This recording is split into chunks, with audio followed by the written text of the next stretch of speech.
একটু আগে পিকুর বাবা অফিস থেকে ফিরলো। আজকে বেশ লেট হয়ে গেছে। জিজ্ঞাসা করলাম কোথায় গিয়েছিল, এত দেরি হলো। বললো যে একজন নাকি তাকে মালটা বাগান দেখতে নিয়ে গিয়েছিল। তো ওই ভাইয়ের মালটা বাগানে নাকি থরে থরে মালটা ধরে আছে, আর মালটার বাম্পার ফলন হয়েছে। ওই ভাই আবার বাবুদের জন্য এই মালটা গুলো পাঠিয়েছে। আমি দেখলাম যে কতগুলো সবুজ সবুজ, আবার কতগুলো হালকা হালকা হলুদ হয়েছে। তো আমি বললাম যে এগুলো মিষ্টি হবে কিনা। হাজবেন্ড বললো যে প্রচন্ড মিষ্টি, আমি খেয়ে দেখে নিয়েছি, খুব ভালো খেতে, তুমি এক্ষুনি বাবুদের কেটে দাও। বাচ্চারা ভীষণ পছন্দ করেছে, 1 মিনিটও লাগেনি ওদের শেষ করতে, একদম দেওয়ার সাথে সাথে শেষ করে দিয়েছে। এই টাইপসের জিনিস হলে ওরা খুব পছন্দ করে। যেহেতু ফরমালিন মুক্ত আর গাছ থেকে পেরে নিয়ে আসা কিছুক্ষণ আগে, সেই জন্য আসলে টেস্টটা অনেক ভালো ছিল। যেহেতু আমরা বাঙালি, বটি দিয়ে কাটতে স্বাচ্ছন্দ্য হয়। আমি চাকু দিয়েও কাটতে পারি, কিন্তু অত দ্রুত হয় না বলে চাকু দিয়ে কাটি না, মাঝে মাঝে তাও কাটি। এদিকে সকাল সকাল নাস্তা পানি সব শেষ করে দুপুরের রান্নাটা তাড়াতাড়ি শুরু করে দিলাম।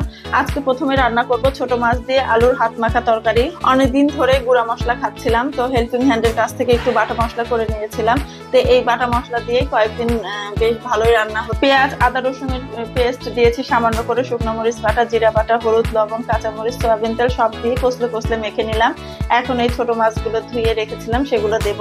আর এই মাছগুলো যখন প্রচন্ড বৃষ্টি হলো কয়েকদিন, সেই সময় আমার ছেলেকে নিয়ে ওর বাবা একটু মাঠের দিকে ঘুরতে গিয়েছিল। তো দেখছিল যে মাঠে এই মাছগুলো ধরছিল মানুষ, তো তখন ওখান থেকে কিনে নিয়ে এসেছিল। তো এগুলো আর বেশি আনতে পারিনি, হাফ কেজি মতো নিয়ে এসেছিল। আমি সামান্য একটু তুলে রেখেছি বেগুন দিয়ে আরেকদিন খাবো বলে, আর এগুলো রান্না করে ফেলবো। যেহেতু এই মাছটা বাচ্চারা খায় না, ওরা ভয় পায়, বলে যে কাঁটা লাগবে গলায়, এই মাছটা খেতে পারে না। আর আমরা 2-3 জন খাবো, তাই এগুলোতেই হয়ে যাবে। তো মশলার সাথে আমি মশলাটা প্রথমে ভালোভাবে কষতে কষতে মেখে নিয়ে সেই মাখানো মশলাটাই আর মাছগুলো দিয়েছিলাম। মাছগুলো ভালো মতো কষতে কষতে মেখে নিয়েছি। এখন ছোট একটা আলু আমি একদম চিকন করে কেটে নিয়েছি, এইটা দিয়ে দিলাম। তো আমার হাজবেন্ড, আমি আলু দিতে চেয়েছিলাম না, ও বললো যে একটা আলু দাও তাহলে ভালো লাগবে খেতে। হাত মাখা তরকারির একটা সুবিধা হচ্ছে সব গুছিয়ে নিয়ে মাখিয়ে বসিয়ে দিলেই হয়ে গেল। তো আমি তো মাখানো হয়ে গেছে, আমি যতটুকু পানি লাগে পর্যাপ্ত পানি দিলাম। আর একদম শুকনো শুকনো করবো না, একটু মাখা মাখা রাখবো। একটু পানি দেওয়া হলে একটু ঢাকনা দিয়ে বলক আসা পর্যন্ত অপেক্ষা করবো। বলক এসে গেলে একটু চামচ দিয়ে নেড়ে দিব, নেড়ে একবারে বসিয়ে রাখবো। এই তো হয়ে গেছে, প্রায় ঝোলটা কমে গেছে। এখন যে ভাজা জিরার গুঁড়া দিয়ে দিলাম, এই রান্নাটা কমপ্লিট হয়ে গেল। সবাই একরকম খাবার খেলে কিন্তু ঝামেলা হয় না, কিন্তু চাহিদা যদি এক একজনের এক একটা থাকে, তো রান্না করতে করতে অনেক ঝামেলা হয়ে যায়। তো বাচ্চারা যেহেতু ছোট মাছ খাবে না, সেহেতু ওদের জন্য ডাল আর ডিম রান্না করবো। এই তো পাতলা ডাল রান্না করলাম। ডালটা তেলে দিলাম, ডালটা তেলে দিয়ে রেখে দিব।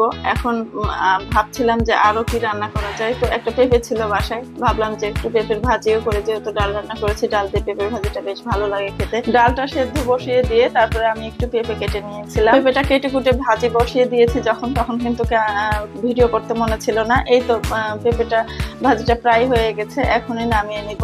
এই মুহূর্তে আমার মনে পড়লো যে পেঁপে ভাজি তো ভিডিও করলাম না, তখন আবার ভিডিও অন করলাম। এই কথায় কথায় আমার কিন্তু ডিম রান্নাটাও হয়ে গেছে। ডিম রান্নাটাও অনেকক্ষণ আগেই বসিয়ে দিয়েছি।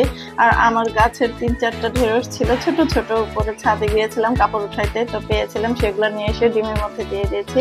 এই তো টেবিলে খাবার পরিবেশন করে। তো আজকের ভিডিওটা এখানেই শেষ করছি। সবাই ভালো থাকবেন, সুস্থ থাকবেন। ভিডিওটি যদি ভালো লাগে প্লিজ একটু শেয়ার করে দিবেন, আর আমার পেজটিকে অবশ্যই ফলো করে দিবেন। বাচ্চাদের ক্ষুধা লেগেছে, তাই ওদেরকে খেতে দিব। সবাই কাছ থেকে সেই জন্য বিদায় নিচ্ছি। সবাই যে যেখানে থাকেন ভালো থাকেন। আল্লাহ হাফেজ।